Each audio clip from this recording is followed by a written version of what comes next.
Muy buenas tardes con todos. Estamos iniciando esta conversación del eje 5, que le hemos denominado Nuevas Estrategias de Divulgación Académica en la Universidad y una mirada multidisciplinaria.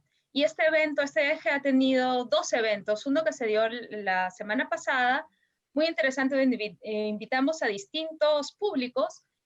Bueno, invitamos al público y también invitamos a distintos comentaristas de distintos ámbitos, que tanto del museo, de bibliotecas públicas y del programa especial Bicentenario, y también de Ojo Público, que es esta plataforma de periodismo, además que hace un periodismo bastante interesante y comprometido y busca estar conectadas con la investigación.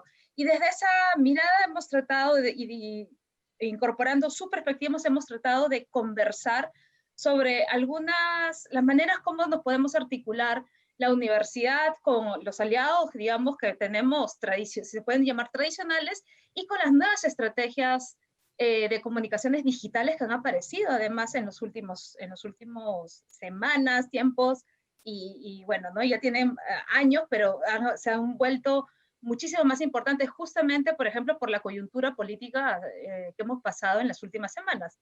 Yo le estaba comentando que justo en las últimas semanas y debido a la coyuntura política de nuestro país, me he abierto cuentas en varias plataformas que nunca les había tenido, ¿no? Tanto en Twitter, TikTok, y otras plataformas que usualmente no las utilizo para mantenerme más informada y porque sabía que ahí estaba corriendo la información de manera muchísimo más rápida.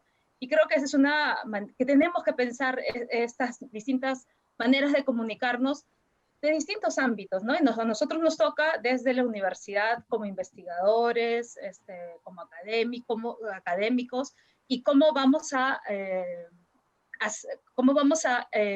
tener esa comunicación con el público en general. Por eso hemos invitado en esta oportunidad a pensar esas estrategias desde la universidad. ¿Y qué significa para la Universidad Antonio Ruiz de Montoya, que además es una universidad que tiene una relación con un ethos jesuita, ¿no? Que tiene que ser de compromiso con la sociedad, además de ser solidarios, y ya nos van a explicar también las personas que nos hemos invitado, qué significa y cómo estamos pensando, ¿no? Y esta llegada a la sociedad, a los distintos públicos, porque algo que salió de la semana pasada es algo interesante, que no solamente no existe un público, sino hay distintos públicos, y cuál es nuestro rol, cuál es nuestro papel, y qué papel queremos y cómo lo queremos, ¿no? Porque todas esas son preguntas que debemos hacerlo. Entonces, para esta conversación, he invitado a 3 miembros de la Universidad Antonio Ruiz de Montoya. Voy a empezar con Rosemary. Rosemary Romero es periodista y es responsable de la prensa institucional de la Universidad Antonio Ruiz de Montoya. Ella ha estudiado en la Universidad San Marcos, ¿verdad, Rosemary? ¿No? Has estudiado en la Universidad de Periodismo y bueno, ¿no? Y ella es la que... Ahora apaguen su micrófono. Y ella es la que promueve y tiene una labor muy interesante de conectar justamente a los académicos y profesores de la universidad y profesoras de la universidad con la prensa y con distintos tipos de prensa. Ella nos va a hacer una presentación muy interesante sobre este tema. También tenemos a Arturo Zulca, ¿no? Que es profesor de humanidades y nos va a dar esta perspectiva desde los profesores y lo que se está pensando. Y Arturo también ha estudiado estudios culturales y está pensando en muchas maneras y tiene varias propuestas de, por ejemplo, llegadas y de estrategias comunicativas que ha incursionado, no tanto en radio y me parece que también en podcast. Así que Arturo también nos puede hablar un poco desde su perspectiva como profesor y del empleo de esas estrategias. Lo interesante también que me parece, Arturo, es que incorpora a sus estudiantes justamente en esta comunicación, en este tratar de comunicarse y de hablar sobre temas relevantes académicos, ¿no? Que no solamente les resuene a él, sino también a sus estudiantes y que tenga un impacto social público, ¿no? Y también tenemos a Juan Dejo, que es el director de la Dirección de Investigación de la Universidad Antonio Ruiz de Montoya. Juan es filósofo e historiador, y creo que Juan nos puede dar una mirada institucional y también desde su propia experiencia, porque también lo he visto hablando en la radio, ¿no? y en otros eventos, de cómo podemos y cómo se está pensando, o, ¿no? A partir de nuestra realidad, porque no hay que ser irreal, digamos, de las realidades de las instituciones, de la realidad como él piensa también a los académicos y a los investigadores de la universidad, dónde estamos y a dónde queremos llegar, capaz, ¿no? ¿Cuál sería el ideal y cómo queremos llegar? Tomando en cuenta todas estas ideas que les estoy proponiendo, pero bueno, eso es una conversación y eso me gustaría, la dinámica de este evento es que voy a hacer preguntas a cada uno.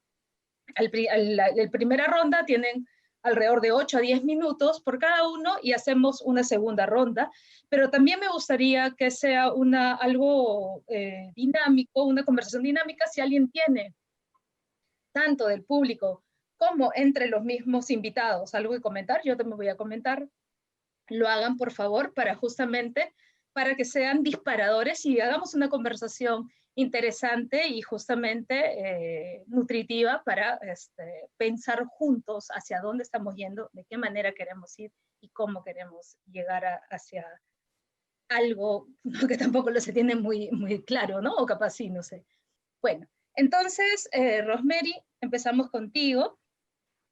Una pregunta que yo le había hecho a Rosemary, yo sé que Rosemary le va a dar un giro, pero te la hago igual y tú, Rosemary, explicas por favor el giro que le vas a dar. Es más o menos como la forma en que los profesores e investigadores de la Universidad Antonio Ruiz de Montoya nos estamos insertando, se quieren insertar en los análisis de la coyuntura política, social y cultural del país, ¿no? Y cómo podemos fortalecer esa participación. Y también, ¿por qué tendríamos que hacerlo? O sea, ¿por qué es importante hacerlo, no? ¿Por qué sería importante hacerlo? Gracias, perfecto, Sofía. Gracias por la invitación. Te pido que me permitas compartir la presentación que tengo, muy breve. Astrid, ¿puedes darle el pase para compartir? Sí. Creo que ustedes ya lo pueden ver. Sí.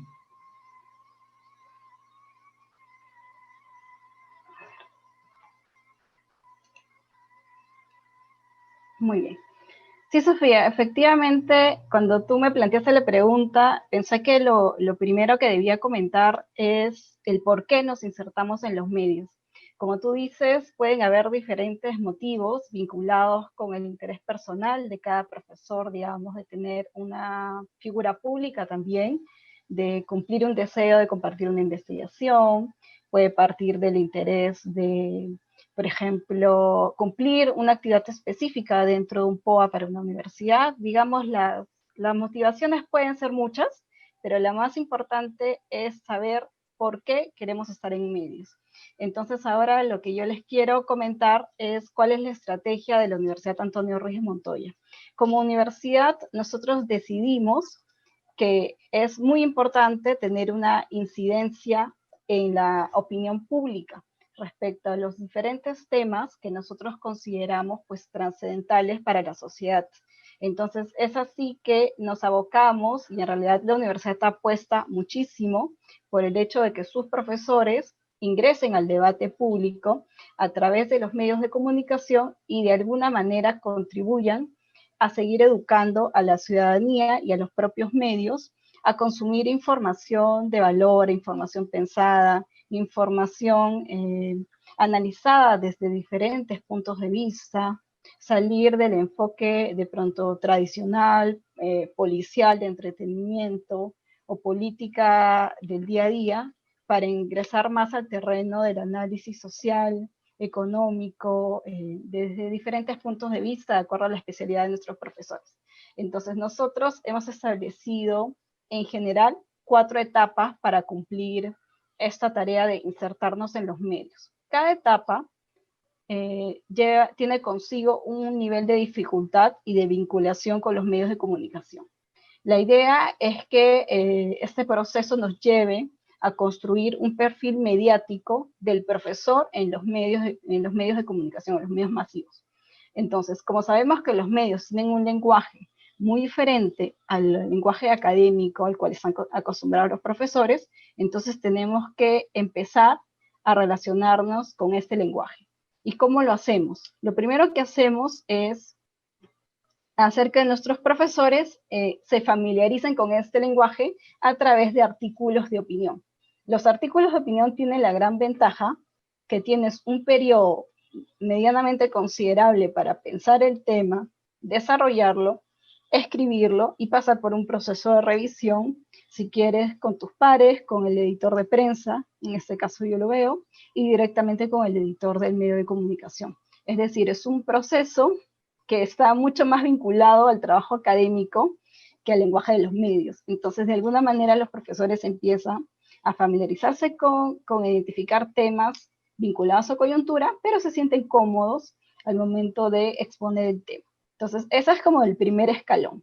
Es el primer escalón en donde el profesor empieza a comprender el lenguaje y además empieza a darse cuenta que puede, sin ningún problema, aterrizar los temas académicos en los temas mediáticos. El segundo nivel de ese entrenamiento es conceder entrevistas para informes de medios impresos y digitales. Acá el grado de dificultad aumenta, porque ya no tenemos todo el tiempo para desarrollar un tema específico que es de nuestro interés, sino que es el medio de comunicación el que nos pone la agenda y sobre eso nosotros tenemos que desarrollar pues un análisis. Pero tenemos el tiempo de pensarlo. No es mucho, o sea, estamos hablando de un periodo de 1 a 2 días, que en el lenguaje periodístico es bastante, no así en el lenguaje académico, pero para un periodista esperar 2 días a una fuente, a un académico para su respuesta, es un tiempo bastante considerable. Luego de este entrenamiento pasamos a las entrevistas que son grabadas. Las entrevistas grabadas para medios de televisión, para radio y para podcast. Aquí la dificultad que se añade es que los profesores, al saberse que están siendo grabados, saben que sus declaraciones van a ser extraídas dentro de ese formato. O sea, no hay lugar a volver a explicar el tema, a llamar al medio para pedirle una aclaración. Es decir, tú te preparas, haces una síntesis y ya eres entrevistado. No sales en vivo, pero tus declaraciones ya son grabadas y van a formar parte de un informe.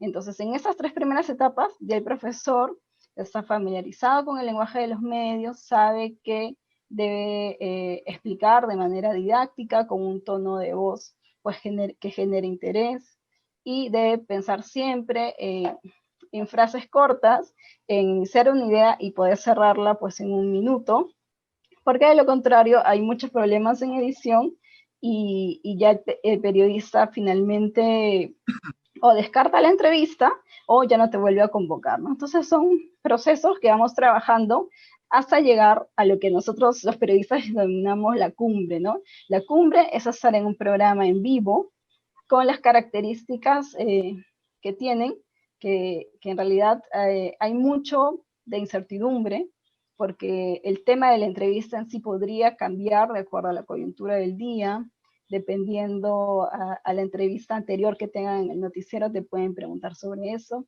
Entonces ya requiere un nivel de conocimiento y manejo de medios mucho más especializado que en la primera etapa.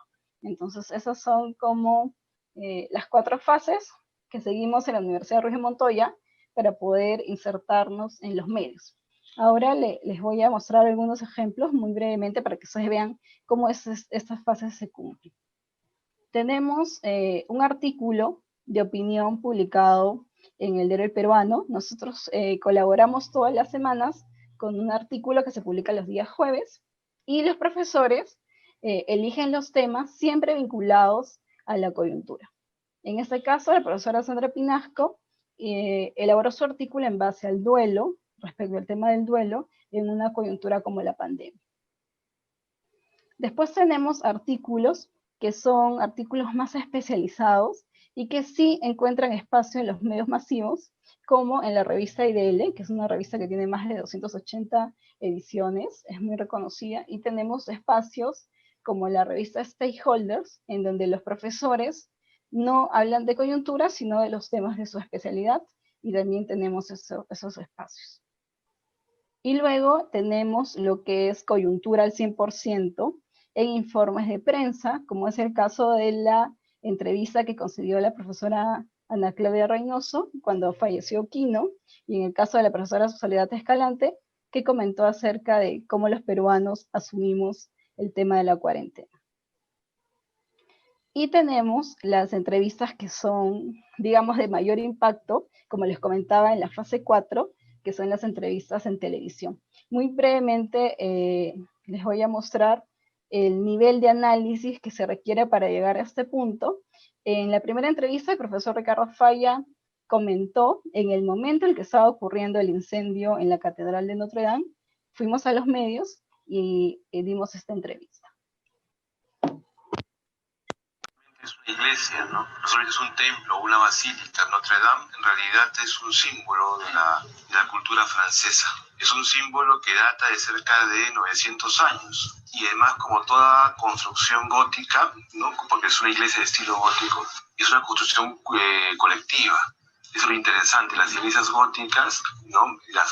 Por ejemplo, la de Notre Dame y otras tantas que hay en Francia y en Alemania, eran construcciones en las que intervenía toda la comunidad.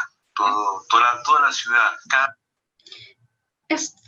Esta entrevista fue bien interesante porque mientras en general los medios de comunicación solo informaban del hecho concreto que era el incendio, nosotros pudimos ir con un académico a explicar la trascendencia del monumento que en ese momento estaba sufriendo graves daños, ¿no? Y además nos permitió entender un poco el tema de la cultura gótica, cómo se realizaban las construcciones. Entonces se ve claramente cuánto aporta un académico cuando realiza un trabajo conjunto con los medios de comunicación. Y luego tenemos la otra entrevista en otro tema que es mucho más cotidiano, como el tema de por qué los peruanos, o muchos peruanos, no acataban el toque de queda.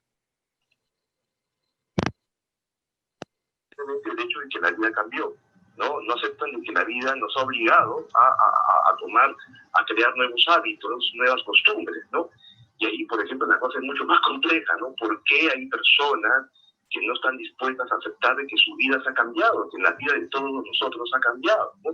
Y vuelvo a digo, la situación es más profunda y más compleja, pero bueno, estamos para dar luces. Pero sí, ese es otro caso en el cual evidenciamos que desde la filosofía se pueden elaborar análisis no complejos sobre realidades cotidianas y que podemos ser parte de la agenda pública en espacios que normalmente son, digamos, copados por analistas políticos o personajes ya relevantes de la vida pública del país, pero que sin embargo hay mucho que aportar desde la academia. Luego, recientemente, con lo ocurrido y la participación espontánea de los jóvenes en las protestas, también participamos en una entrevista desde... La historia nos demuestra que ha tenido un rol preponderante, ¿no? Ya recordemos que, por ejemplo, en las marchas del año 98 contra el gobierno de Fujimori, las mismas universidades salieron, digamos, decididamente a enfrentar la destitución de los tribunales, de los magistrados del Tribunal Constitucional. Sí, bueno, estos 3 ejemplos para que identifiquen que los profesores, es decir, desde la universidad, tienen muchísimo que aportar en diferentes campos, no solo en los que se relacionen directamente con la especialidad, como en el caso del profesor Ricardo Falla, como el tema del arte, sino que además pueden participar en todos los otros temas que son cotidianos y de interés del público en general. Quería mostrarles también que en el último año con la pandemia se han abierto otros espacios de participación y tenemos también videocolumnas en medios digitales como La República, en el cual los profesores, como el caso de Ramiro Escobar, que es experto en relaciones internacionales de la Ruiz, él cada semana explica en un video un tema coyuntural vinculado a su especialidad. Y también tenemos podcasts con la participación, por ejemplo, de Sandra Pinasco, quien habló respecto al duelo, pero en el formato de podcast. Sofía, me mantienes a tanto si me paso el tiempo. Pues mostrarle este formato que es muy distinto, pero de verdad... 2 minutos. Ya. 2 minutos. Ya. rapidísimo. La muerte no era esto. Un especial de Convoca.pe.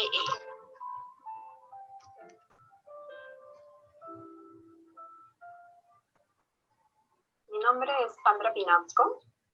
Soy la directora del Departamento Académico de Humanidades de la Universidad Antonio Ruiz de Montoya. Y creo que ese panorama interdisciplinario es el que me permite hablar acerca de un tema multidimensional como el duelo. Así es. Y solo para terminar en esta etapa, transmitirles que esto es un poco la construcción del perfil mediático. He puesto aquí el caso de la profesora filósofa Soledad Escalante, quien inició escribiendo artículos en El Peruano y luego siguió todo el proceso que les comento de participar en informes en medios impresos, con una opinión en medios impresos, hasta llegar a tener su propia columna de opinión en un medio de enorme prestigio como RPP, y además participa activamente en el análisis político en medios de televisión, en espacios con mucho rating, como son los noticieros en general durante todo el día, ¿no? Bueno, Sofía, entonces quedo por aquí y luego seguiremos comentando.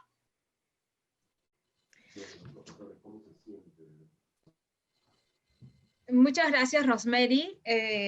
Muy interesante esta línea que nos has estas 4 fases que nos has demostrado, ¿no? Cómo se empieza a insertar y cada uno de los retos que hay en cada una de las fases. Efectivamente hay retos en cada una de las fases que me parece interesante que lo pensemos, ¿no?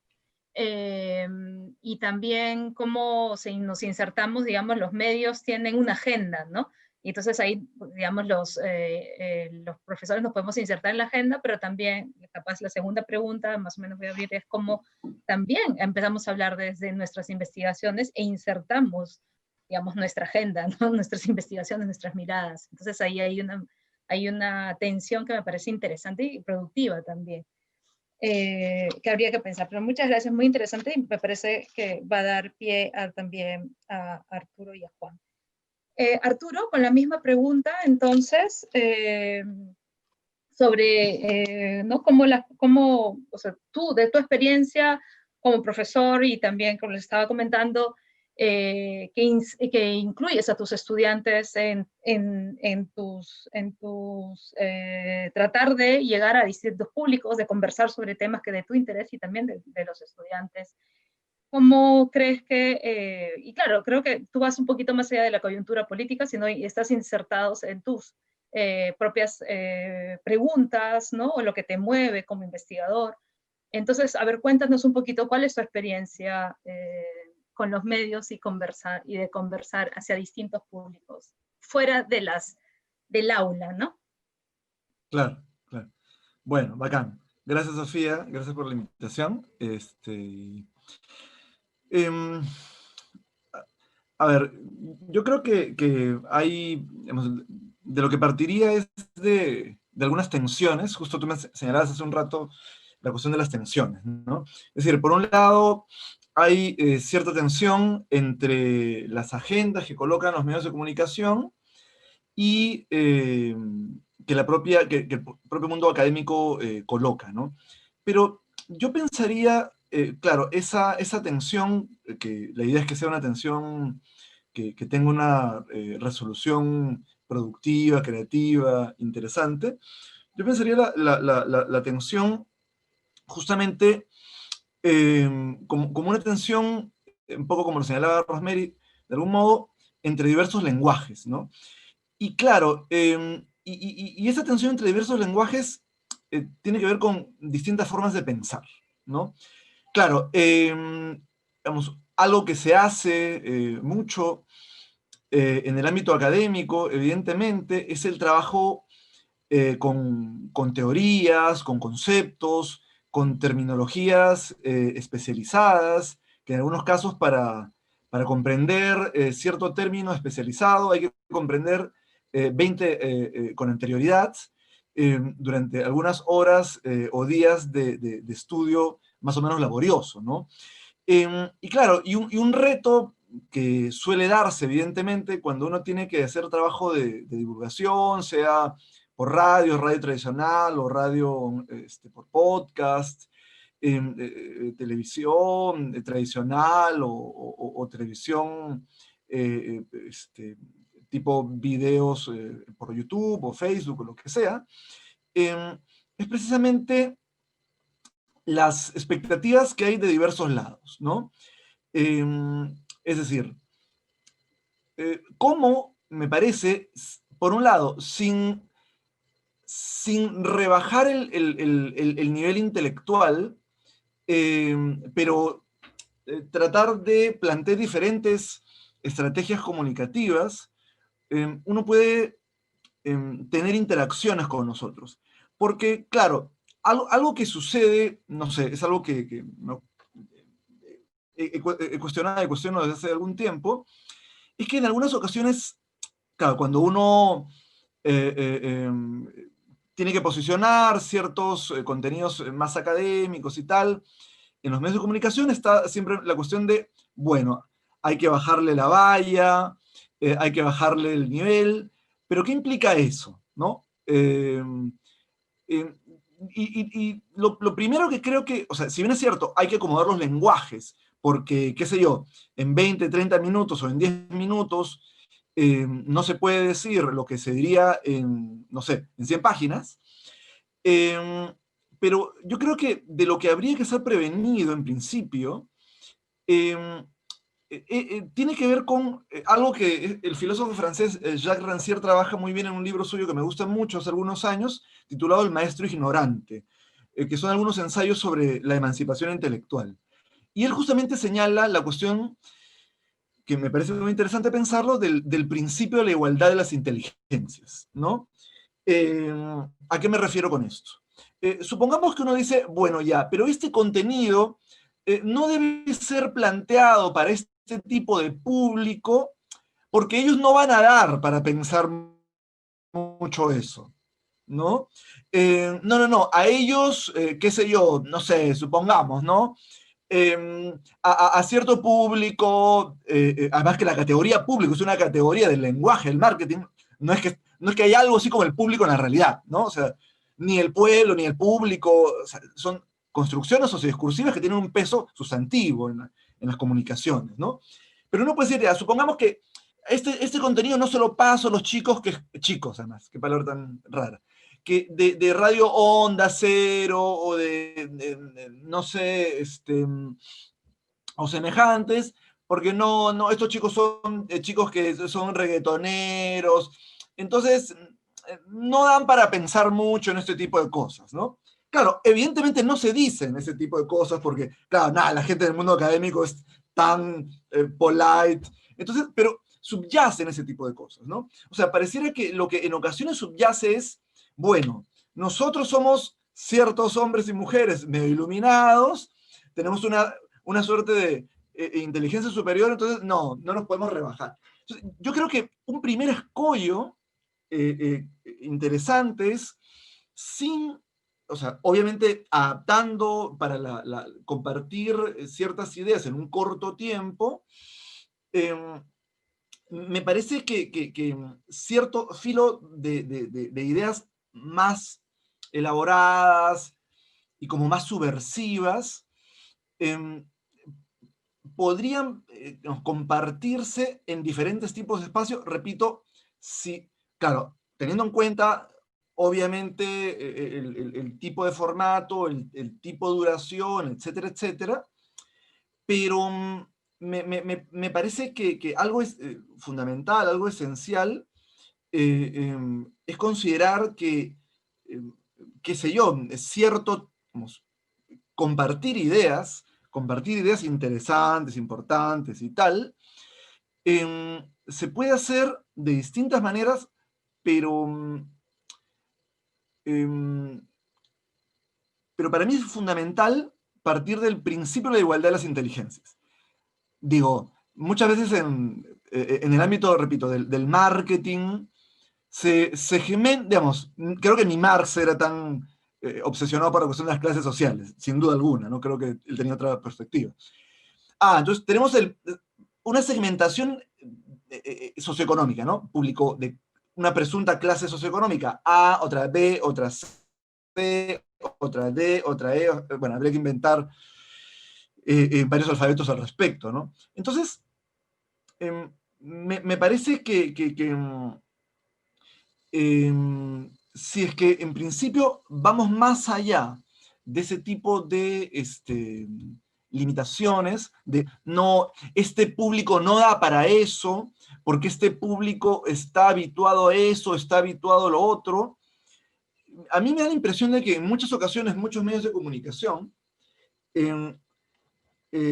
claro, producen ese público, ¿no es cierto?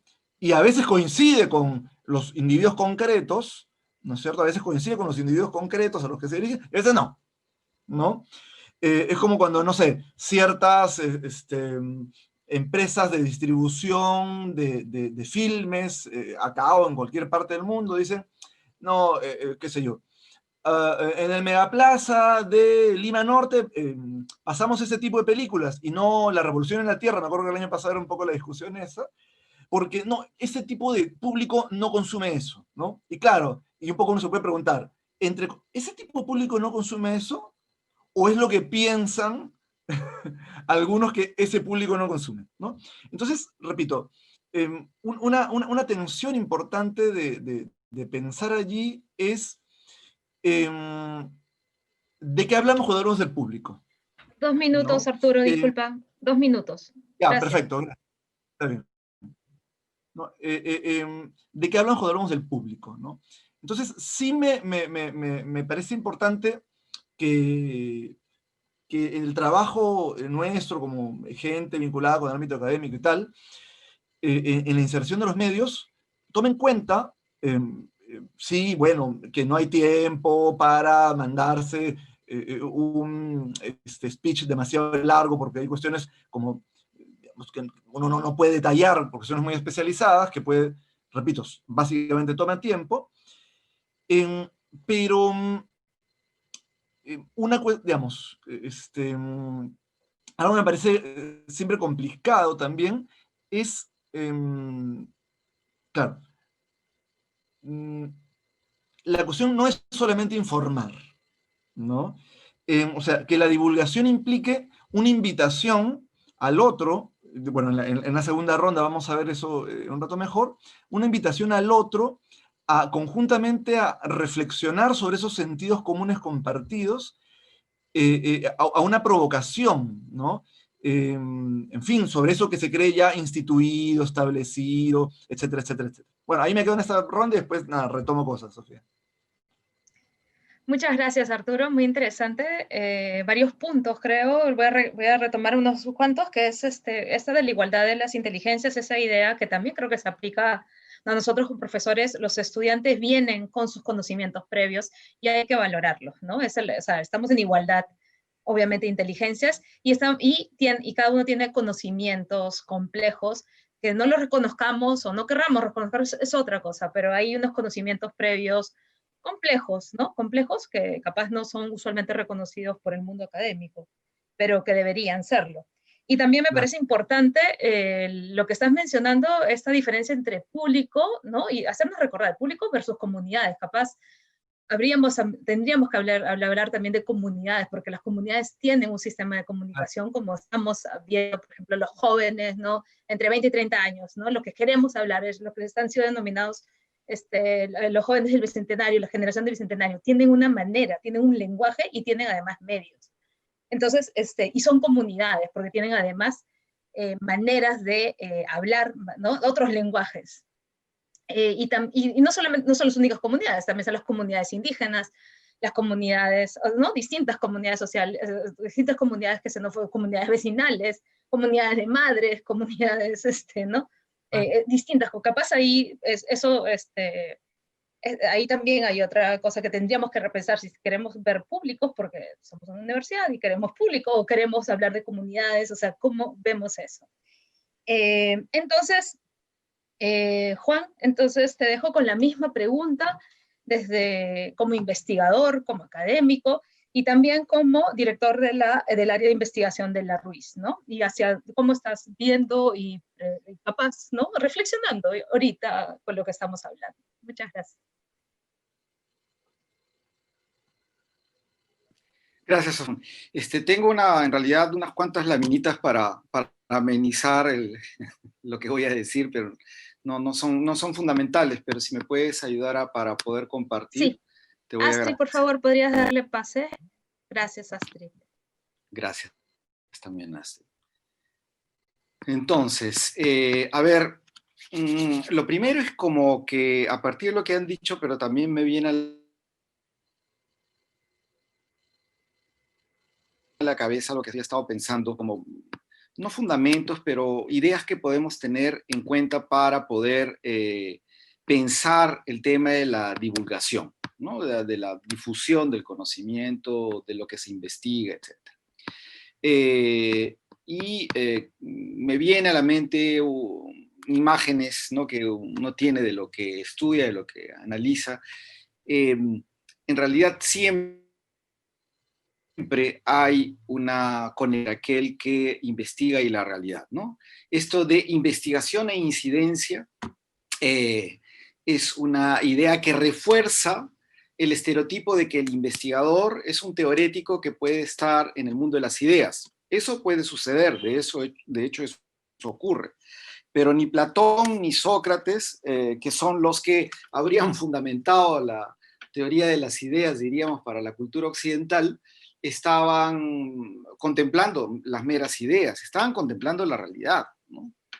Me viene a la mente, por ejemplo, cómo a través de la historia todos los que han explorado la realidad se han hecho preguntas. Pienso, por ejemplo, en los monjes benedictinos del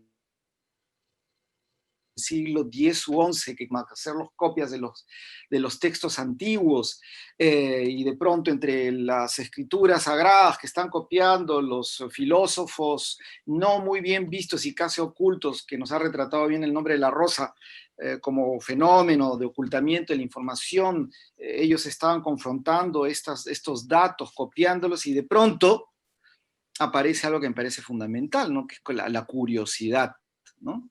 Es decir, las preguntas sobre la realidad, de manera intrínseca, nos llevan a problematizar, ¿no? Yo creo que es parte de la condición humana, ¿no? La hermética, diríamos, es constitutiva de nuestra naturaleza, diría yo, es lo que nos hace propiamente humanos. Entonces, para mí, el hecho de la curiosidad es básico para poder entender el espíritu investigativo, ¿no? Y eso es lo que me parecería que es con lo que querría comenzar, ¿no? Sin curiosidad no puede haber espíritu de investigador, inquisitor, en el buen sentido de la palabra, ¿no? Inquisidor sobre la realidad. Pero lo segundo es algo que se ha mencionado, no sé si acá o ya estaban tantas charlas, la verdad es que ya yo creo que todas hablan de lo mismo en el buen sentido de la palabra, todos nos alimentamos unos de los otros, pero el tema de la profundidad, ¿no? Sin dimensión de profundidad no puede haber una curiosidad que crezca, ¿no? Que nos haga diríamos, más comprensivos, ¿no? De la realidad misma, ¿no? En la que estamos. Y traigo a colación algo que me parece que ha dicho Sofía al principio cuando mencionó una universidad jesuita, con el compromiso, todo este discurso que ya tenemos bien integrado. Es cierto, pero el compromiso de la compañía inicialmente en los colegios era dar una dimensión de profundidad en la existencia. Que ahora podamos tomar distancia, que unos son creyentes, otros no son creyentes, pero en el fondo, en ese contexto de lo que se pretendía era trazar una línea de profundidad hacia una vida con sentido, ¿no? Y esa vida con sentido tenía una serie de pautas morales, prácticas, etcétera, pero se enraizaba en la idea de lo que es la universidad. MacIntyre, por ejemplo, Alasdair MacIntyre, que trabajó mucho el tema de las virtudes, tiene un libro fabuloso que se llama God, Philosophy and Universities, ¿no? Publicado hace algunos años, en donde habla de esa relación, cómo las universidades tienen en su ideario inicial, procesual, a través de la historia, este vínculo con Dios, pero como desde el punto de vista teísta, diríamos, esta visión de que uno tiene que lograr en la universidad una integración de los conocimientos con el fin de lograr el fin de lo que es la humanidad. No el mero saber técnico instructivo, que me va a dar la habilidad para tener una práctica que me va a ayudar a sobrevivir en la realidad y ser exitoso. Mística, en buena cuenta, no tuvo mucho éxito porque en el siglo XIV, XV y XVI la gente quería lo que quería era su cartón, tanto como hoy en día, probablemente muchos, ¿no? Y eso ha seguido toda una corriente, pero el espíritu está ahí presente en las universidades. Entonces, el tema de la curiosidad y la profundidad, como qué es lo que buscamos con esto que pensamos, reflexionamos e investigamos, me parece que es bien importante, ¿no? Responder a preguntas esenciales.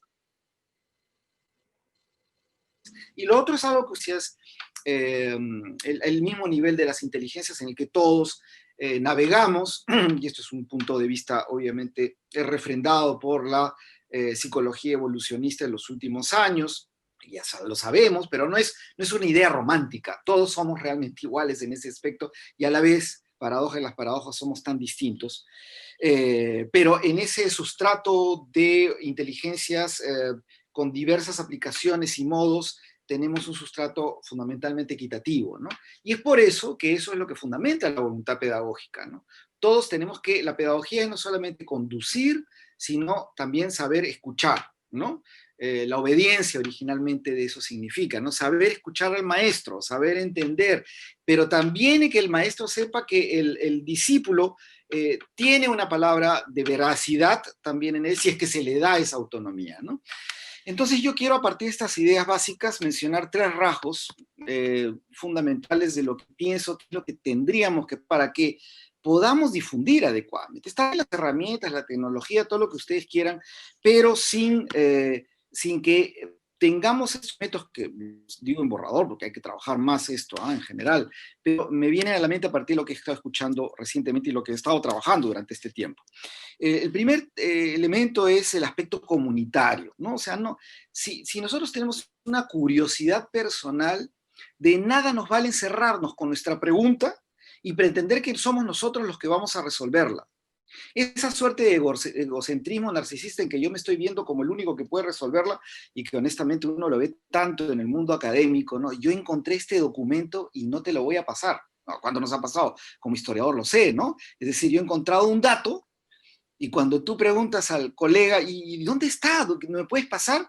Da una serie de vueltas muy educadas, muy políticamente correctas, pero nunca te dicen dónde está el documento, ¿no? Bueno, hay algo de infantil en el manejo del conocimiento como posesión, ¿no? Pero tenemos que salir de eso. Tenemos que salir, porque si realmente la curiosidad no va en un sentido egocéntrico, sino como un conocimiento que nos abre al conocimiento de la realidad humana y que por lo tanto tiene que ser compartido, inevitable tenemos que pensar que no vamos a lograr los objetivos si no es en una comunidad. Entonces ese primer elemento, la idea de una comunidad de intereses compartidos, me parece importantísimo para tener esta predisposición antes de divulgar. Si yo tengo esta predisposición, yo voy a divulgar lo que estoy trabajando, lo que estoy conociendo. Allá él, allá ella, el que se copie en mi idea,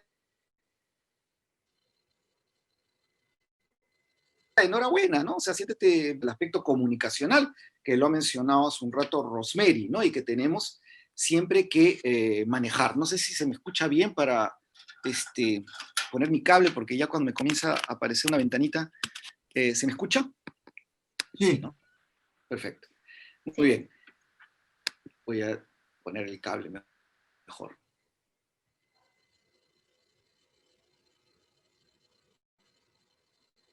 Está relacionado con esto.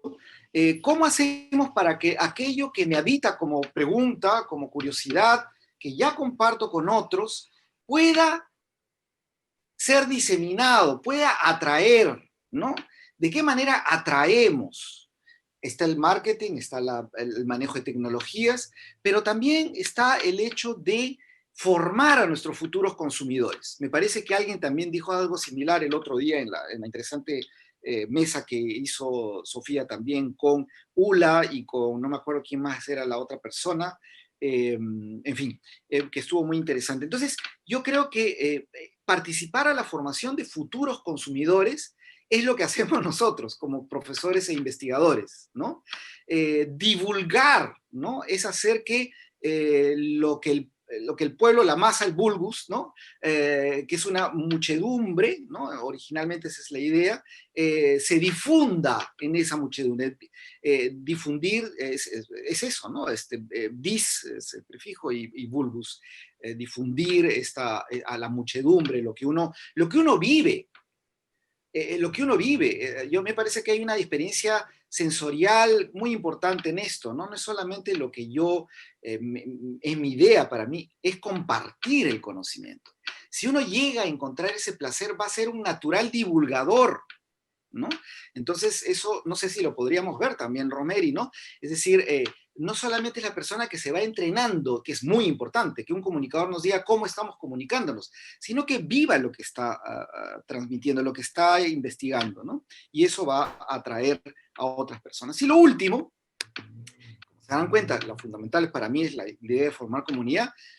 No vamos a poder hacer frente a estas exigencias que nos vienen del hemisferio norte, que nos vienen desde hace muchos años, si es que no resistimos, hacemos comunidades de resistencia y con autonomía, ¿no? Como muchas veces lo digo, Sofía, que también navega en las ciencias sociales, y Arturo también, en el caso de Sofía, probablemente hemos leído muchos en nuestra formación textos similares de los etnohistoriadores, ¿no? Rowe, o todos los historiadores que han trabajado en la época colonial, ¿no? Steve Stern, Karen Spalding, qué sé yo, se me vienen tantos a la mente, y se me van en estos momentos, que conocemos, creo yo, no exagerar, el 80% de lo que uno lee en el campo de la historia, la arqueología, la antropología, sobre el Perú, no son peruanos.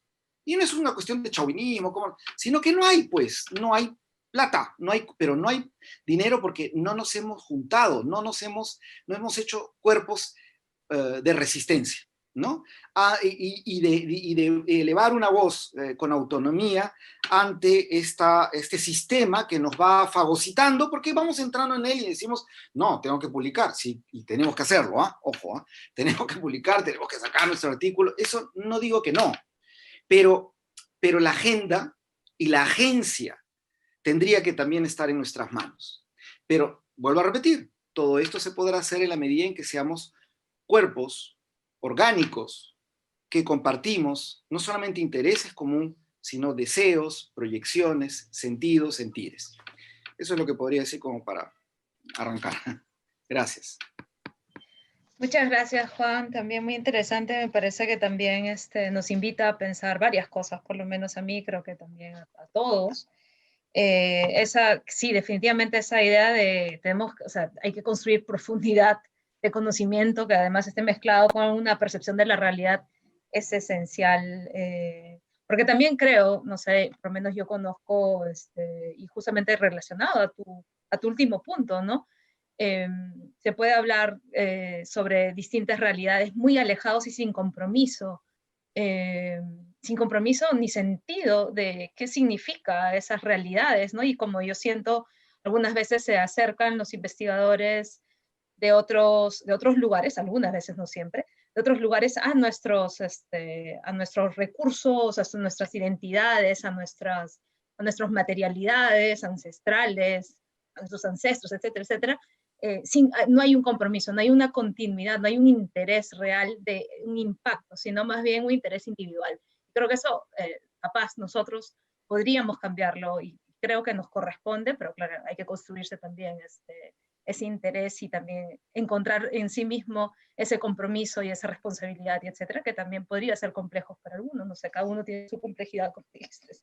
Y qué busca y qué ve es también desde el lugar donde está situado, ¿no? De tu experiencia personal, de tus lecturas, de tus cuestionamientos, etcétera, de tu historia y muchas otras cosas que sabemos nosotros como por lo menos científicos sociales y como académicos nos construyen. Eso es muy interesante. Y quería entonces pasar, Rosemary, creo que también habías comentado un poquito lo que hemos estado hablando en estos días. Entonces, no sé si te hago la segunda pregunta, pero también sé que tienes tus propias ideas desarrolladas, entonces no sé si quieres seguir con estas ideas desarrolladas.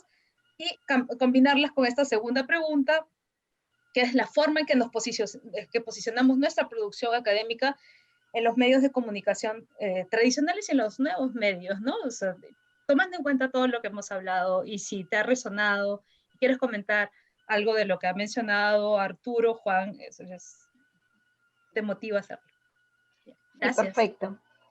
Definitivamente lo que comentó el profesor Arturo respecto a los públicos, respecto al tema de marketing, me resuena mucho porque un poco me retrotraigo a cómo empecé a vincular el tema de la academia con los medios de comunicación, ¿no? Y me hace pensar mucho en que durante muchos años como periodista y como ciudadana, siempre nos hemos de alguna manera acostumbrado a recibir de los medios muy poco. O sea, nos hemos acostumbrado a ver en televisión un análisis totalmente superficial, con cero contexto, con cero aprendizaje después de 1 hora o 2 horas de noticiero, con simplemente comentarios sobre los hechos del día, pero sin absoluta profundidad, ¿no?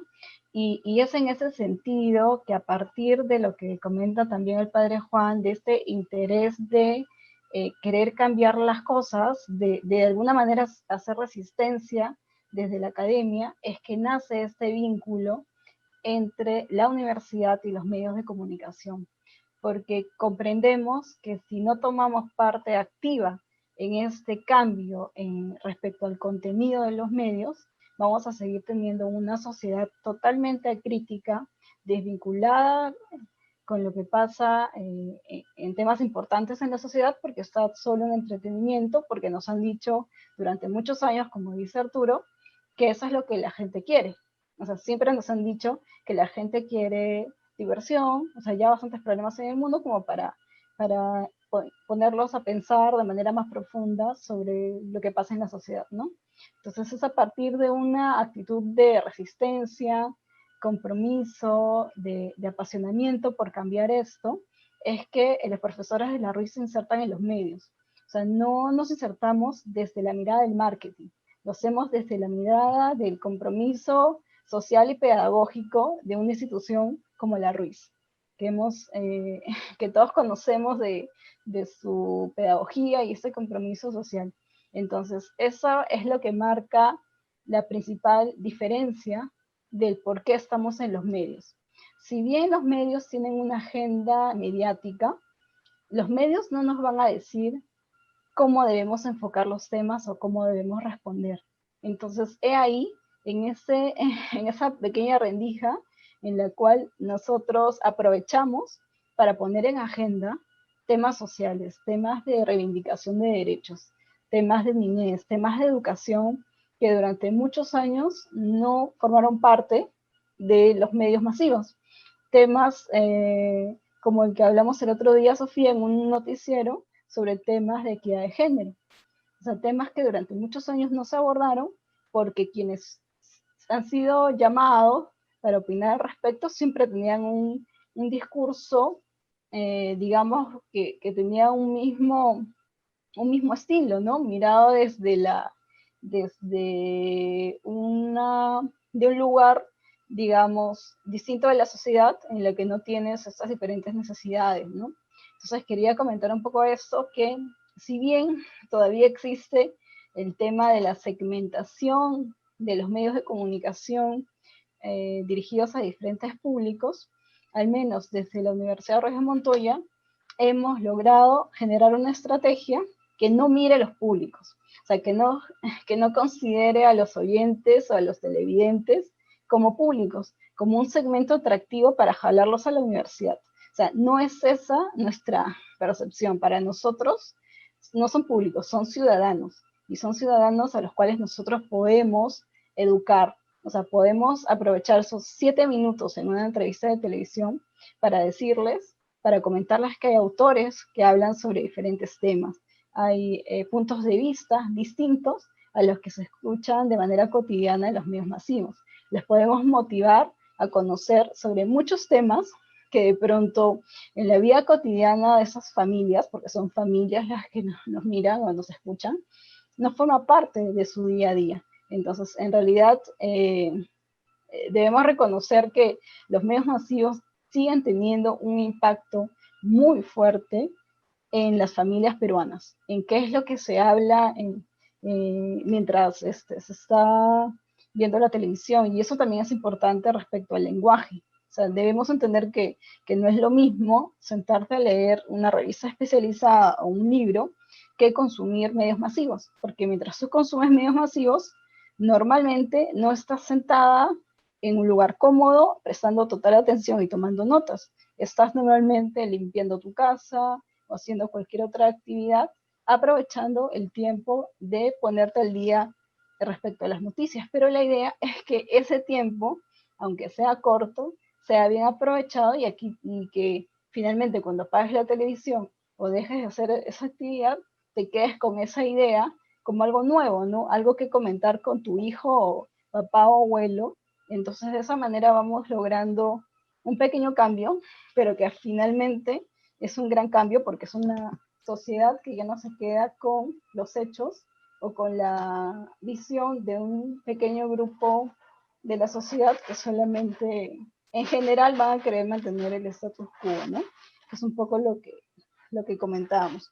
El otro tema que quisiera compartir muy brevemente es un poco lo que decíamos también en el anterior evento de este eje, es que en realidad existen muchas barreras invisibles entre los académicos y los periodistas. Un poco lo que le comentaba a Sofía, ¿no? Yo tengo digamos, la ventaja de estar en medio, de un poco conocer cómo trabaja el periodista y sus necesidades, y también desde el otro lado de la academia, del por qué reaccionan de determinada forma frente a algún pedido del periodista. Entonces quisiera transmitírselos. En el caso del periodista, lo primero que suele pasar es que no entrevistan a académicos porque no entienden su lenguaje. O sea, asumen que el académico nunca va a poder explicar en 3 ideas el concepto que le estás pidiendo, ¿no? Y lo más importante, lo que limita totalmente la relación, es que nunca van a aceptar la entrevista para el mismo día en que lo solicitan. Eso es lo más limitante, ¿no? Y además, para los periodistas resulta muy pesado tener que elaborar un cuestionario, enviarlo, luego aceptar que el académico te pida la nota para revisarla como si fuera una revista a publicarse. Entonces hay una tremenda ruptura, un quiebre entre el académico y el periodista, ¿no? Y por último, o sea, siempre llegan a la conclusión que sus explicaciones son demasiado densas y que es imposible extraer un minuto de declaración que tenga coherencia de inicio a fin, ¿no? Y por el lado del académico, tiene el prejuicio de que el periodista nunca va a comprender sus temas de investigación, que solo buscan titulares, ¿no? Y hablar de aquello que les dé rating, un poco lo que el profesor Arturo nos decía, ¿no? Que al final te entrevistan 1 hora y publican 30 segundos de lo que tú les dijiste, ¿no? Que además, en general, te invitan a hablar de temas intrascendentes y que no valdría pues la pena dedicarse el tiempo de ir a una entrevista o acudir a un set de televisión, ¿no? Y por último, para los académicos es muy molesto que el periodista les pida que la entrevista sea en 1 hora, en media hora. De alguna manera sienten que el periodista cree que ellos están a su disposición y eso no está bien. O sea, de cierta forma se sienten subvaluados, ¿no? Cuando el periodista le pide algo para el día. Y por último, siempre hay el prejuicio de que los periodistas pues no saben preguntar. Entonces, al fin y al cabo, si vemos estas barreras de uno y otro lado, pues definitivamente no se logra un trabajo conjunto y los principales perjudicados frente a esta realidad son los ciudadanos, porque nos perdimos la oportunidad de tener informes periodísticos que sean mucho más enriquecedores en cuanto a temas, en cuanto a enfoques. El periodista perdió la oportunidad de tener nuevas fuentes de información que no les van a dar los mismos datos de siempre, ¿no? Pueden ampliar el espectro de los temas que proponen. O sea, en realidad son muchos los aspectos beneficiosos, pero que lamentablemente en estas barreras de prejuicios por ambos lados no se logra tener una muy buena relación que finalmente lleva a tener grandes beneficios como les comenté, para todos, ¿no? 2 minutos, Rosemary, por favor. Sí, no hay ningún problema. Solo para terminar, quiero transmitirles con un ejemplo muy concreto cómo es que finalmente, gracias a la participación de los académicos, podemos lograr un mejor enfoque en una nota que podría parecer tan intrascendente o anecdótica, como el caso del tatuaje del jugador La Padula, en el cual, como podemos ver en estos 4 titulares, tanto RPP, Panamericana, América como Trome, finalmente lo único que destacaron fue el tema anecdótico, el hecho de que el tatuaje generó muchas burlas y memes en las redes sociales, y tenías toda la cobertura de redes sociales y de medios hablando del tema, pero de manera totalmente anecdótica e intrascendente. Cuando nos contactamos con ellos y aceptamos la entrevista, logramos tener algo de mayor trascendencia, y aquí se nos...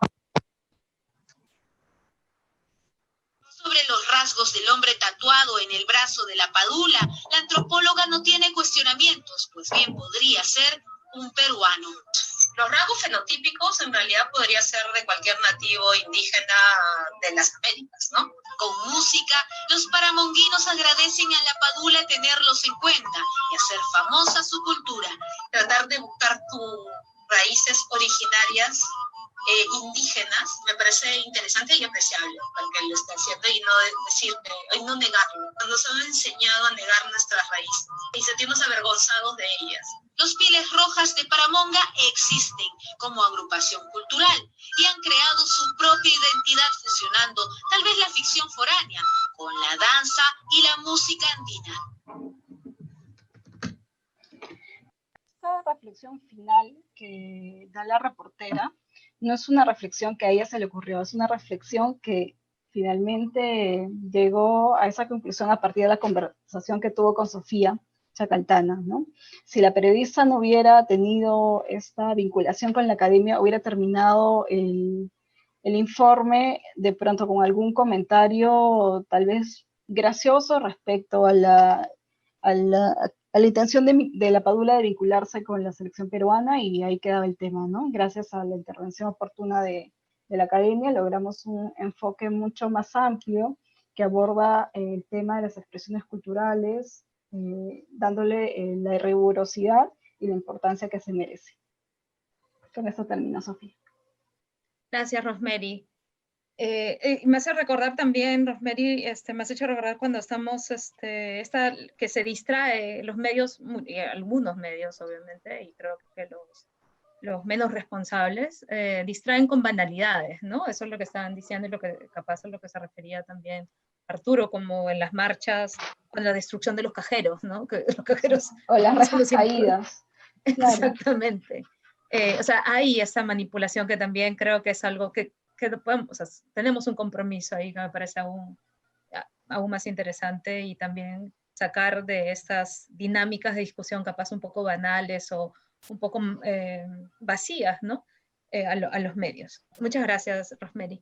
Y muy interesante ese cuadro que has mostrado de las dificultades de entre los dos, y creo que sí has dado en el punto, porque son cosas que las vas sintiendo también, ¿no?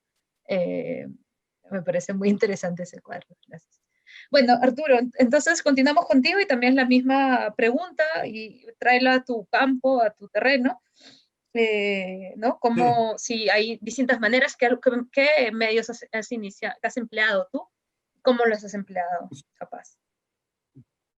Sí, bueno, al igual que Rosemary, antes de ir directo a responder a la pregunta, quería hacer un pequeño desvío a partir de cosas que habías dicho tú, que había dicho Rosemary, y que había dicho Juan también, ¿no? Que me resonó mucho el término comunidad, justamente, ¿no? Y claro, y comunidades que puedan, comunidades imaginadas, ¿no? Que pueden imaginarse de modos amplios, más allá de sus o sea, no comunidades que se imaginen como cerradas, como preestablecidas, como con identidades rígidas, no, sino con mucha flexibilidad, con mucha heterogeneidad. Eso me parece clave, ¿no? Y yo me ponía un poco a pensar, claro, ya no solamente para el caso del Perú, sino un poco comparando con otras realidades en otras partes de la propia América Latina. Por ejemplo, en el caso de Argentina, ¿no? Donde las actividades, digamos, donde toda la dinámica de la divulgación académica, científica, desde hace ya varios años es bastante intensa.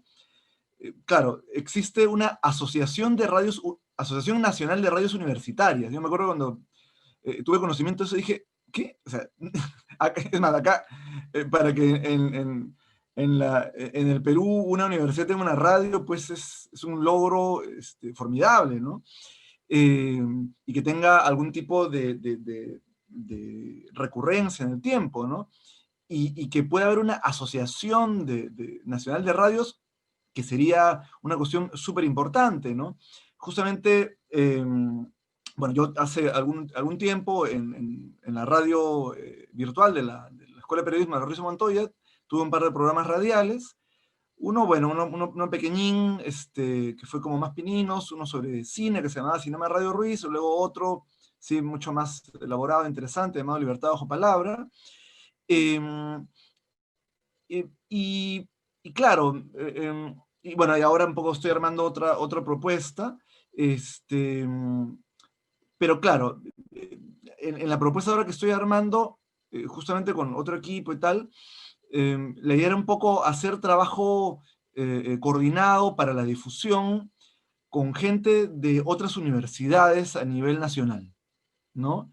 Y, y claro, y recuerdo que el primer escollo con el que me topé era, no tenemos vinculaciones con la gente de otras universidades a nivel nacional, ¿no? O esa vinculación es bastante precaria, ¿no? Ese, por ejemplo, ese es un reto muy importante e interesante, ¿no? Sé que se quiere hacer radio en vivo, de modo, digamos, utilizando el espectro radiográfico, o radio tipo podcast por internet, o radio en vivo también, pero por internet. En fin, la modalidad de radio que se quiere hacer, me parece que, por ejemplo, una opción interesante para pensar para el futuro a corto y mediano plazo, no solamente de la Ruiz de Montoya, sino otras universidades, es cómo podemos plantearnos esas alianzas entre diversas instituciones que puedan contribuir, en fin, como señalaba hace un rato Juan, no solamente con de pronto intereses más o menos compartidos, sino sentidos, sentires, etcétera, que señalaba Juan. Y, y me ponía, digamos, estaba recordando también algo que uno de los ponentes del evento de la semana pasada, estaba la representante del Museo Largo, de Ojo Público y de la Casa de Literatura, claro, está todo la amplia gama de las radios comunitarias también, ¿no? Que es importante, ¿no? Y claro, o sea, un punto importante, interesante, que me parece que es una perspectiva como para, repito, mediano plazo, quizás corto y mediano plazo, es vincular a las pocas iniciativas, o muchas, no sé, creo que sobre todo pocas, de divulgación académica, de difusión de la universidad por medios de comunicación, con las propias radios o televisiones de las universidades, pero con esas radios y, bueno, televisoras no hay, ¿no? Pero con esas radios comunitarias, ¿no? Es decir, creo que no solamente sería interesante, o sea, lo que señalaba Rosemary era una alianza entre la universidad y los medios de comunicación como más conocidos, ¿no? Los grandes, digamos, los diarios importantes, las radios importantes, los canales importantes de televisión, en fin, ¿no? Un poco más que me parece buenísimo, es súper importante lo que señala Rosemary, un poco más el mainstream, digamos así, de los mass media, ¿no? Todo eso me parece absolutamente fundamental, ¿no? Pero me parece fundamental también cómo pensamos las propias intervenciones independientes de las universidades con sus radios, con sus propuestas radiales o con sus propuestas televisivas desde YouTube, desde Facebook, lo que se quiera, como lo que estamos haciendo ahorita, que luego va a ser publicado en Facebook, YouTube, lo que fuere, y en alianzas con las radios comunitarias, ¿no? Ese punto me parece también clave, ¿no? Y estaba recordando yo un poco, bueno, en fin, un contexto un poco distinto, y esto lo pensaba cuando estaba, a propósito del evento de la semana pasada, en el contexto del mayo del 68 francés, que ya sé que es radicalmente distinto y tal, lo que quieran, pero yo me acuerdo que Gilles Deleuze y Félix Guattari solían comentar, sobre todo Guattari, en su momento, en fin, entre el año 68 y 72, el año que publican los dos el Antiedipo, que hubo, digamos, por parte de estudiantes universitarios, de profesores universitarios y tal, y alianzas con gente de sindicatos y de diversos tipos de asociaciones civiles, etcétera, etcétera. Había otro contexto, ya sé, mucha iniciativa para crear radios, inclusive en esa época era más difícil porque no había todo el internet de ahora, era un poco piratear las señales, digamos, todo el espectro radiofónico, piratearles al Estado, ¿no? Y con toda la onda contracultural, intervenir allí, y planteaban radios clandestinas, etcétera, etcétera, ¿no? Obviamente no hay necesidad de hacer el trabajo de manera clandestina hoy en día, ni de meterse un poco subversivamente en el espectro radiofónico, o sí, no lo sé, que estaría buenísimo pensar en eso, pero en todo caso, hoy en día existe la Internet, ¿no? Que en su momento Guattari y Deleuze no lo tenían, y se plantean, y se pueden plantear, y se pueden seguir planteando más iniciativas ahí de radio y de televisión independientes, ¿no? Yo me acuerdo que en su momento, cuando YouTube, antes de que fuera comprada por Google, se acordarán ustedes seguramente también, el lema de YouTube era Broadcast Yourself, ¿no? ¿Se acuerdan, no? Después lo compró Google y ya nunca más apareció Broadcast Yourself, ¿no? Arturo, disculpa, 2 minutos. Ya, perfecto, gracias, Sofía. ¿No? Esa idea, sí, de intervenir de manera más autónoma por parte, en este caso, de las universidades, de las formas en que fueren, sea iniciativas individuales de profesores, sean pequeños grupos de profesores y estudiantes, pero que pueden intervenir y luego hacer alianzas, en fin, de forma, digamos, como en redes o lo que fuere, me parece que sí sería una cuestión interesante, o sea, de pronto como ir en varias posibilidades de alianzas, lo que señala Rosemary, ¿no? Como los medios de comunicación más mainstream, pero de ahí en las iniciativas de las propias universidades, de manera más autónoma y tal, con distintos tipos de radios comunitarias, pero no simplemente radio comunitaria en el sentido de comunidad muy tradicional, como de antropólogo del siglo XIX, ¿no? Entre comillas, las aldeas, entre comillas, los pueblitos, etcétera, etcétera, las comunidades campesinas, indígenas, no, sino diversos tipos de comunidades. Bueno, eso. Muchas gracias, Arturo.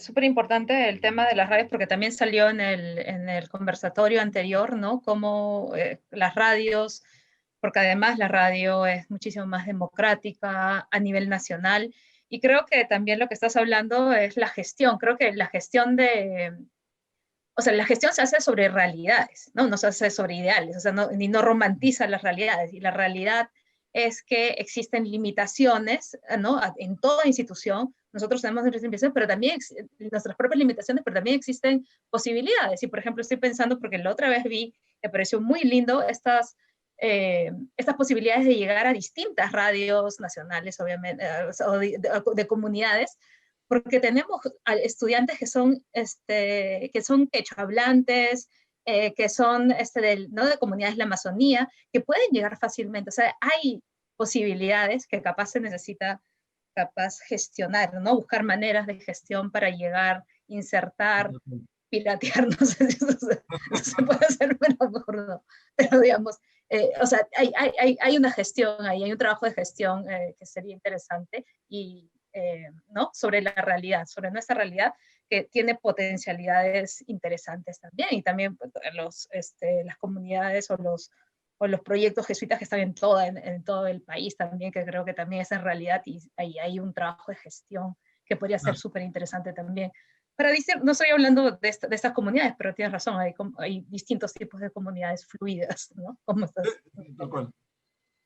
Bueno, Juan, te hago la misma pregunta también, entonces, y tenemos 10 minutos y hay una pregunta que está muy interesante, quisiera, después de Juan, la voy a hacer para quien quiera, del público, para quien quiera responder. Muchas gracias.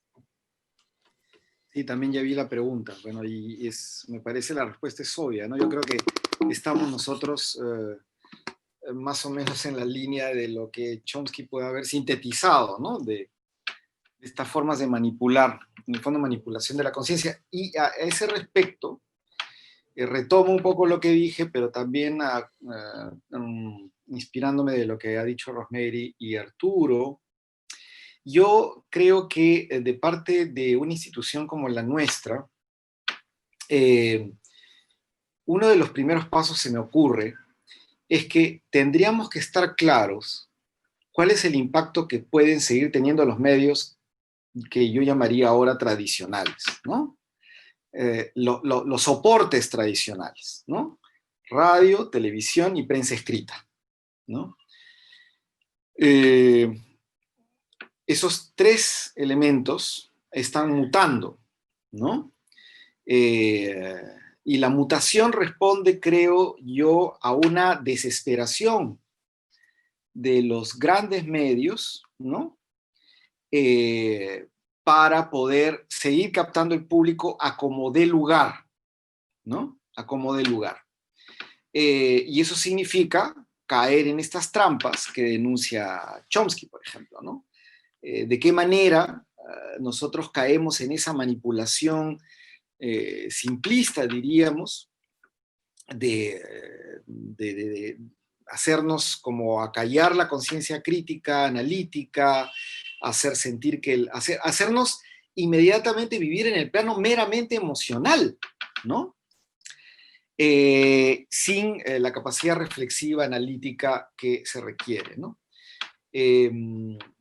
A mí me llamó mucho la atención, fíjense, pero ¿cómo? A ver, esto está relacionado con cómo nos educamos, cómo las mediaciones van interfiriendo, interviniendo, pero interfiriendo en el modo como recibimos la información, ¿no? En el modo como percibimos la representación de la realidad que nos muestran los medios, ¿no?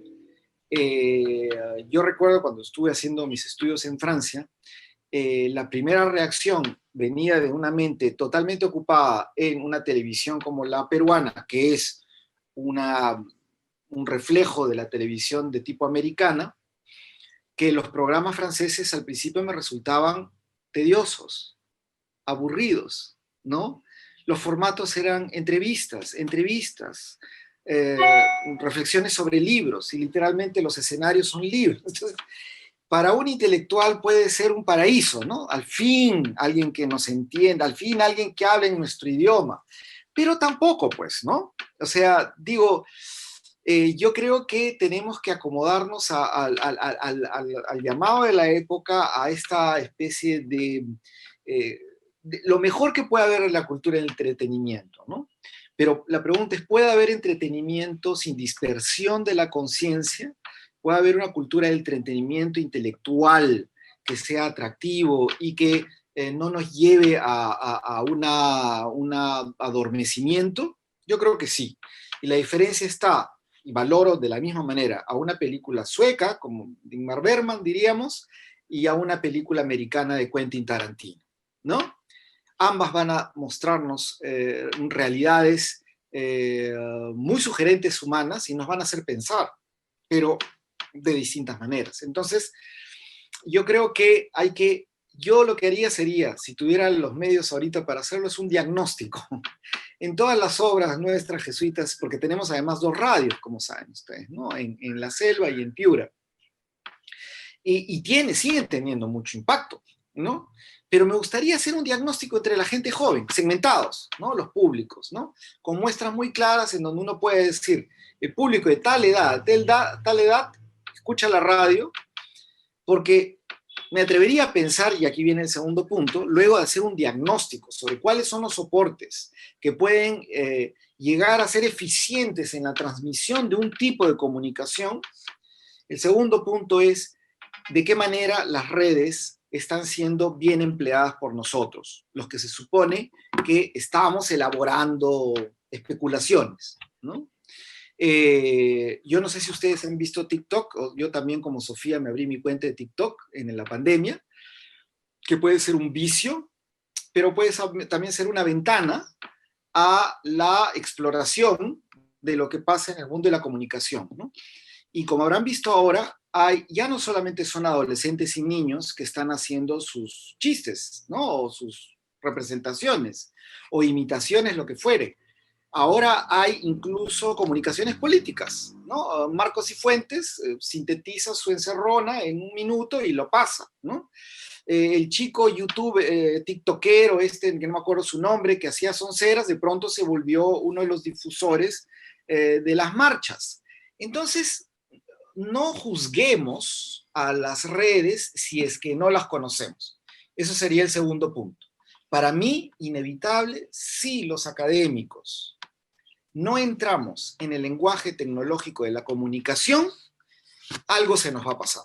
Por eso yo soy uno de los que creo que defiende la salida del fetichismo del papel, ¿no? Y yo sé que aquí de repente algunos me van a matar, me van a decir, ¿cómo es posible? A mí me gusta revisar mi libro y sentir el papel, el olor, y me vienen con todo este rollo. Estoy lleno de libros que todos los he encontrado luego en internet. Todo lo que me he gastado no me hubiera costado absolutamente nada, probablemente.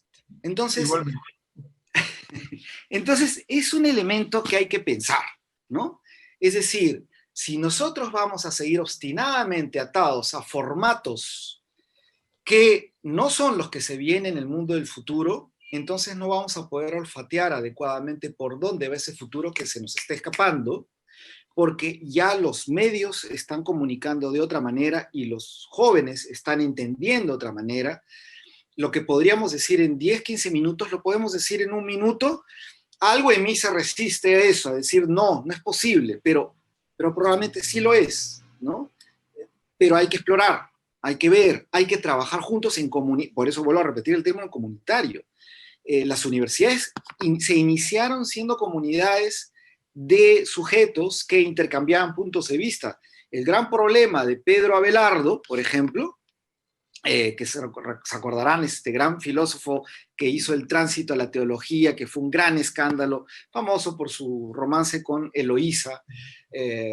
Pueden leer las cartas de Abelardo y Eloísa, que son una maravilla, realmente. Si hay una novela romántica, esa es en su propio lenguaje, citando a Cicerón y todas estas cosas, con una sublimación de la sexualidad impresionante, pero que es fascinante, ¿no? Entonces Pedro Abelardo es uno de estos que fascinó a sus alumnos con estas comunidades de preguntas. Así nació las tesis, las cuestiones, las disputatios, la sustentación de tesis nació en un ambiente de cuestionamiento, de ingenio, en fin, y a eso tendríamos que retornar, ¿no? Esta idea en donde el maestro está por encima, que todos hemos jugado ese rol cuando hemos comenzado, no sé ustedes, pero hace ya varios años cuando yo comencé, además, se acordarán los salones, por lo menos en la Católica, tenían como una especie de tarima en alto, ¿no?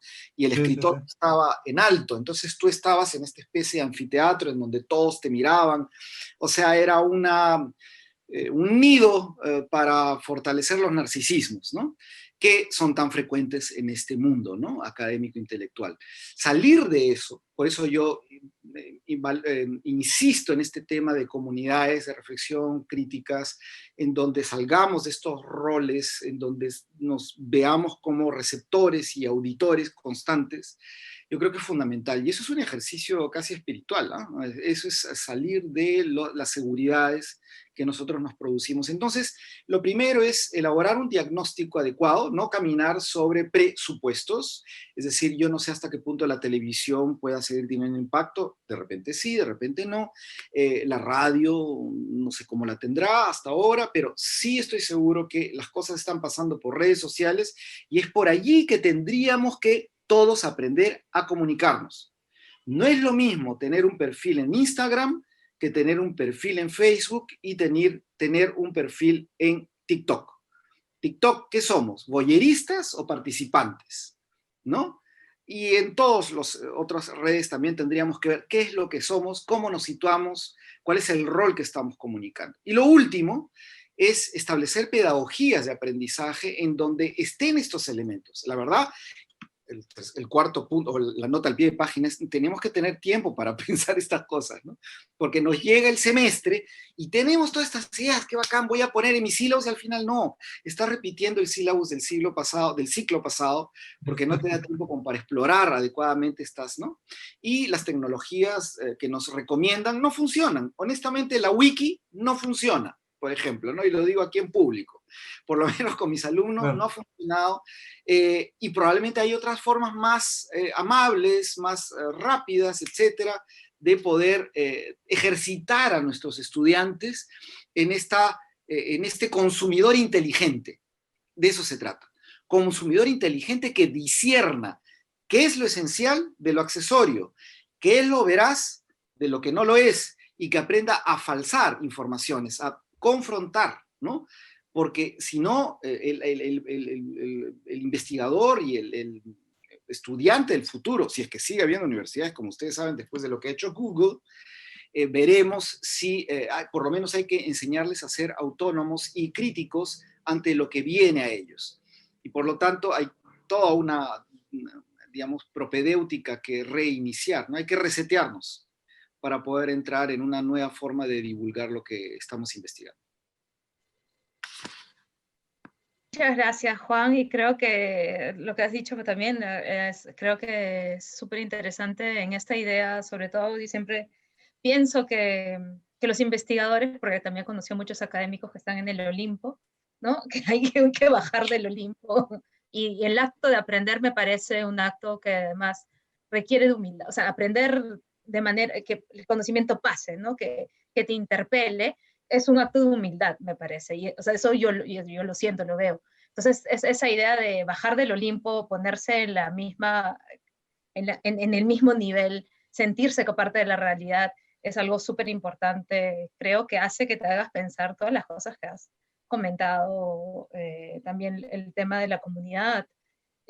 Bueno, ¿no? Y creo que sí hay cosas que habríamos que pensarlo muchísimo, muchísimo más, y creo que esta es una invitación a hacerlo, ¿no? O abrir una página de un libro, hacerlo, ¿qué será? No sé, todo, porque creo que depende de todos. Entonces, si quisieran dar algunas últimas palabras, pero, y a los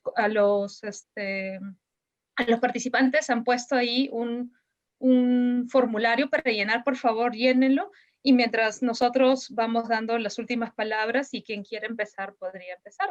Bueno, Rosemary, si no, pues nadie habla. Y vamos. Muy bien. Sí, solamente quería acotar que independientemente de las plataformas, ahora hablamos mucho de las redes sociales, pero ahí no termina. O sea, van a seguir surgiendo muchas otras plataformas que ahora ni siquiera imaginamos. Pero me parece que lo más importante es tener el deseo y vivir apasionado por comunicar. Es decir, por lograr que los temas trascendentes formen parte del debate público, pero no solo en los medios tradicionales, sino en redes, en cualquier otro formato que en el futuro se pueda crear, ¿no? Hay algo que yo aprendí al empezar a gestionar prensa, es que no podemos ir a las entrevistas para responder preguntas. Tenemos que ir para colocar mensajes. Y ese colocar mensajes es colocar reflexiones, es colocar información y conocimiento que le ayude a los otros a formar su propio pensamiento, a formar lo que se conoce como abrir horizonte en las otras personas. O sea, debemos ir a los medios. Hablo medios porque es el mundo en el que yo me muevo, pero podemos hablar también de espacios como TikTok. O sea, no tenemos por qué participar en TikTok haciendo imitaciones o voces o bailes. Finalmente es una plataforma de libre acceso que tú puedes usar como mejor te parezca, en el sentido de cómo me valgo yo de esas nuevas formas de comunicar para finalmente colocar los mensajes que a mí como investigador y como representante de una universidad me interesa que los chicos de ahora comenten. Y los chicos se van a vincular porque visualmente es atractivo, porque no es lo mismo ver a tu profesor en un artículo con su foto acartonada y su texto, que verlo en TikTok hablándote en el lenguaje que ellos lo hacen, pero puede hablarte algo totalmente trascendente y que no te das cuenta y estás enganchado con lo que el profesor está diciendo. Entonces creo que hay todo un aprendizaje que parte del hecho de no subestimar ningún espacio, ni asumir que por el tema generacional o por la profesión que tengo no lo puedo hacer, ¿no? Creo que hay como que toda una etapa de liberación personal y profesional, de mirar estos espacios con otra perspectiva y ver que podemos realmente potenciar los mensajes valiéndonos de estas tecnologías. O sea, al contrario de pensar que esto puede ser perjudicial porque la gente simplemente se entretiene, no. O sea, podemos sacarle la vuelta a esto para darle un uso mucho más en el sentido que nosotros queremos, que es fomentar el discernimiento, ¿no? Quería terminar comentando eso. Muchas gracias, Rosemary. Arturo, por favor. Acá, gracias. Bueno, yo también quiero sintonizar con lo que había dicho Juan y lo que acaba de decir Rosemary. Claro, uno de los problemas ahí fundamentales es cuando fetichizamos algo, ¿no? Sea que el libro se nos convierta en un fetiche, bueno, nada, todo el mundo tiene derecho a encapricharse con sus fetiches, pero colocar ese fetiche como lo más importante para todos, no solamente para uno, en todas las circunstancias, y que por esa suerte de adoración al fetiche uno puede estar en superioridad respecto de otros y los demás una presunta inferioridad respecto de uno, eso sí es terrible, ¿no? Bueno, en realidad, sea que uno se comunique en el aula, en el Zoom, en el Facebook, en el TikTok, en el Twitter, qué sé yo, en el Instagram, etcétera, etcétera, etcétera, me parece que finalmente el común denominador a todas esas plataformas, medios, dispositivos, en fin, lo que fuere, es que todas se valen del lenguaje, ¿no? Ese punto es clave, ¿no? Y todas se valen del pensamiento también. Claro, uno puede decir que ciertos tratamientos de ciertos temas pueden ser superficiales, etcétera, etcétera, sí, sin duda. Pero creo que una de nuestras labores como personas que se dedican al trabajo académico, al trabajo intelectual, es abrirse al reto de esa relación, esa interrelación, esa relación muy estrecha entre lenguaje y pensamiento, ¿no? Es decir, ¿cómo puedo producir nuevos lenguajes para comunicar de otros modos, además, nuevas formas de pensar, ¿no? Eso, digamos, finalmente el reto y el riesgo de pensar, ¿sí?, de modos diversos y desde diversas formas de la comunicación me parece, repito, fundamental, porque, claro, uno puede tranquilamente pasarse hablando, nada, 80 horas en la tele, en la radio, en lo que fuere, sin invitar a pensar, ¿no? Y claro, pero pensar, como señalabas tú, Sofía, sin perder de vista la humildad intelectual, ¿no? Como Harari dice en Sapiens, de animales a dioses, que lo que aporta la revolución científica es precisamente no un saber, sino que no sabemos, ¿no? Es decir, si investigamos es porque no sabemos. y porque pasamos, digamos, del no saber a otro tipo de no saber, ¿no? Porque si ya poseemos el saber, ¿no es cierto? Entonces no hay para qué investigar, no hay para qué reflexionar, no hay para qué pensar.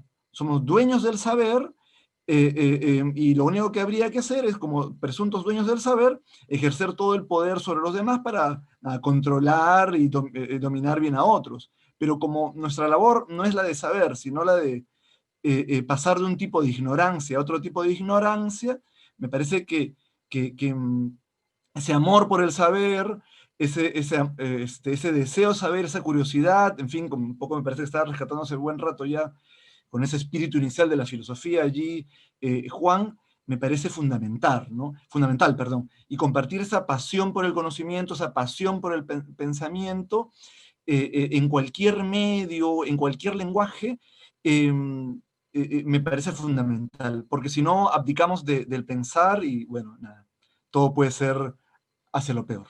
Gracias, Sofía. Muchas gracias, Arturo. Y Juan, unas breves palabras de cierre. Lo último. Ya dijeron todo. Ya no me dejaron nada. No, pero yo simplemente corroboro tal cual lo que han dicho, lo hago mío también, y simplemente agregaría un tema muy pragmático, ¿no? Técnico pragmático, ¿no? Yo creo que tenemos que incorporar, ya lo dije al final, ¿no? Tenemos que incorporar de alguna manera la reflexión sobre la comunicación contemporánea en nuestros cursos, de algún modo, ¿no? Tengo la impresión de que lo que hemos vivido todos, ¿no? En este año, cuando ha habido lo que ha habido, los educadores muy preocupados nos han dicho, estas son las herramientas, ¿no? Pero no sé si a ustedes les ha pasado, pero las herramientas es como que siento una distancia entre lo que los muchachos, los jóvenes esperan, ¿no? Y lo que las herramientas pedagógicas dan, ¿no? Ese es un elemento, ¿no? Lo primero que yo creo que tendríamos que pensar como comunidades reflexivas académicas, de qué manera estamos usando nosotros las redes, cómo son los procesos. Yo no sé si a ustedes les ha pasado, pero yo he pasado por toda una etapa autoformativa en Facebook, ¿no? Desde las primeras épocas en donde pones a tu tía, a tu prima, a tu abuelita, todos los perros, todo lo que tengas, hasta que luego vas diciendo, no, este no soy yo, ¿no? ¿Quién soy? ¿No? ¿Qué es lo que estoy pretendiendo mostrar? ¿Qué es lo que pretendo? ¿No? Dentro del rol que uno tiene, etc. Bueno, todo eso no está sistematizado, pues, que yo sepa, ¿no? Por lo menos en la universidad no lo tenemos sistematizado y tendríamos que hacerlo. El otro punto está relacionado con cómo hacer que la reflexión de estos medios en el nivel de comunicación nos ayuda a los más jóvenes a salir de la tentación narcisista a la que están todos compelidos precisamente por la naturaleza misma de los medios, ¿no? Todos los jóvenes están sometidos a miles de espejos, ¿no? Que son sumamente peligrosos para su salud mental, ¿no? Y lo sabemos, la última poeta, esta chica que se ha suicidado, que ha salido en redes con mucho eco, muy penoso, pero es uno de tantos casos constantes en donde el problema es un problema de tipo existencial, pero también de percepción de la existencia, percepción de la vida, y por eso hago mía la alocución del padre Adolfo Nicolás, que fue general, cuando en México, si me lo recuerdo, en Santa Clara, ya no recuerdo dónde fue, en donde habló de la globalización, cuidarnos de la globalización de la superficialidad, ¿no? Y por eso él llamaba a renovar nuestra misión jesuita. ¿Qué significa eso? ¿Qué significa el renovar la misión jesuita? Pues yo creo que la respuesta es la dimensión de profundidad, de lo que hablaba, ¿no?